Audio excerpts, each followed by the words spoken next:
इस वीडियो में नजर आ रही 19 साल की मनीषा यह एक शांत स्वभाव और शर्मीली लड़की थी। इसकी दुनिया इसके परिवार और घर तक ही सीमित थी, लेकिन उसको इस बात का बिल्कुल भी अंदाजा नहीं था कि उसकी किस्मत इतनी दर्दनाक, इतनी भयानक साबित होगी कि इसे देख के शायद शैतान भी कांप उठे। इस केस में जो आगे होने वाला है वह ना ढेरों सवाल खड़े करता है, बल्कि यह दिखाता है कि इंसाफ के नाम पर दिन दहाड़े धूल कैसे झोंकी जा सकती है। तो आइए हमारे साथ इस केस को पूरी गहराई से स्टडी करते हैं और इसके हर एक पॉइंट को नोटिस करते हैं और इसमें हर वो सवाल उठाते हैं जो सिस्टम और गवर्नमेंट दबाने की पूरी कोशिश कर रही है। तुमसे गुजारिश ये है कि इस वीडियो को ज्यादा से ज्यादा लोगों तक जरूर भेजिएगा।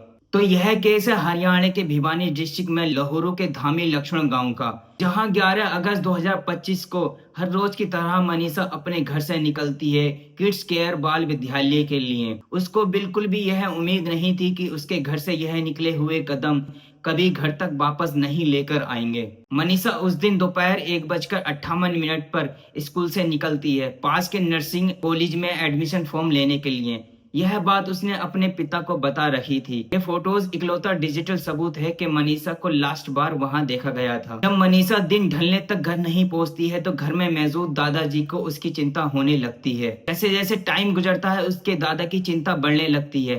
फिर इसी बढ़ती चिंता के कारण वह बस ड्राइवर के पास जाते हैं जिस बस से मनीषा हर रोज स्कूल के लिए जाया करती थी। बस ड्राइवर दादाजी को बताता है कि मनीषा को स्कूल के बाद पास के नर्सिंग कॉलेज में एडमिशन फॉर्म लेने के लिए जाना था, इस वजह से शायद उसको देर हो सकती है। यह बात सुनकर दादाजी की चिंता थोड़ी तो कम होती है, लेकिन जैसे शाम 4:30 बजे तक वह घर नहीं आती है तो उसके दादा की चिंता बढ़ जाती है बहुत।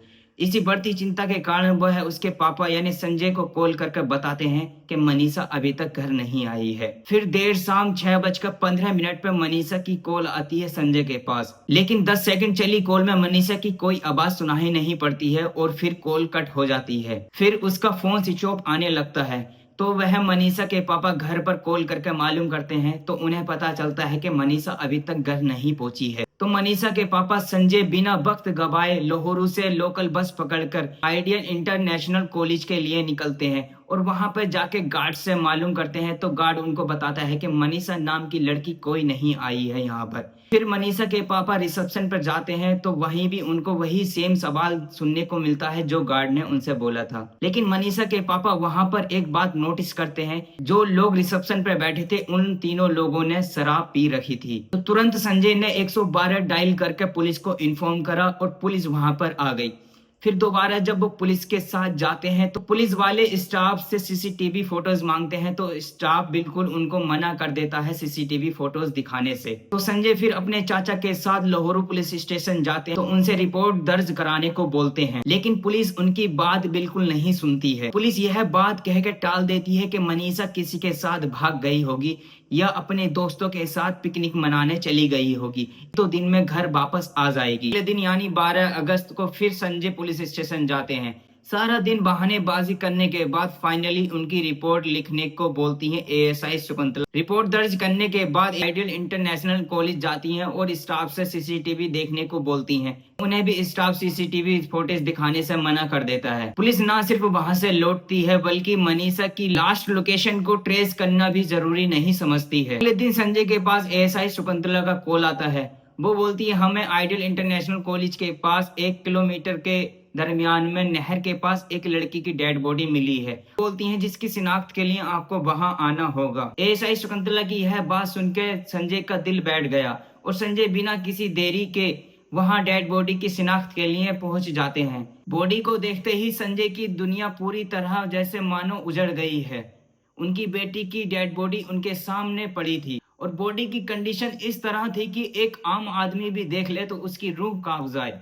मनीषा की डेड बॉडी एक खेत में पड़ी थी और पूरी तरीके से उसका चेहरा डैमेज हो गया था और चेहरा इस तरह हो रहा था कि जैसे उसके चेहरे पर एसिड डाला गया हो और मनीषा की दोनों आंखें गायब थी और मानो उसका चेहरा इस तरह गल गया था कि उसका जबड़ा भी दिख रहा था। मनीषा की गर्दन लगभग गायब ही थी। एक दो इंच ही हिलक रही थी। मनीषा की मौत की खबर गांव में आग की तरह फैल चुकी थी और जो भी कोई मनीषा की बॉडी देख रहा था तो उनके मन में एक ही सवाल था, आखिर इस हालत का जिम्मेदार कौन है? आखिर वो कौन है जिसने इस हैवानियत को अंजाम दिया है? जहां पे पुलिस को मनीषा की डेड बॉडी मिली थी, वहां पे गुस्साई भीड़ को बढ़ते हुए देखते हुए पुलिस ने वो एरिया पूरी तरह से सील कर दिया और डेड बॉडी को पोस्टमार्टम के लिए भिवानी के सिविल अस्पताल में भेज दिया। इसके शुरुआती रवैये की वजह से सभी के अंदर गुस्सा था और उनका यही कहना था कि पहले से एक्ट कर दी तो शायद मनीषा आज जिंदा होती। धरने पे बैठे हुए सभी लोगों का बस एक ही नारा था कि उन्हें मनीषा के लिए सिर्फ इंसाफ चाहिए, गुनाहगारों को सजा मिलनी चाहिए। वो तब तक नहीं रुकेंगे जब तक मनीषा के गुनाहगारों को सजा नहीं मिल जाती।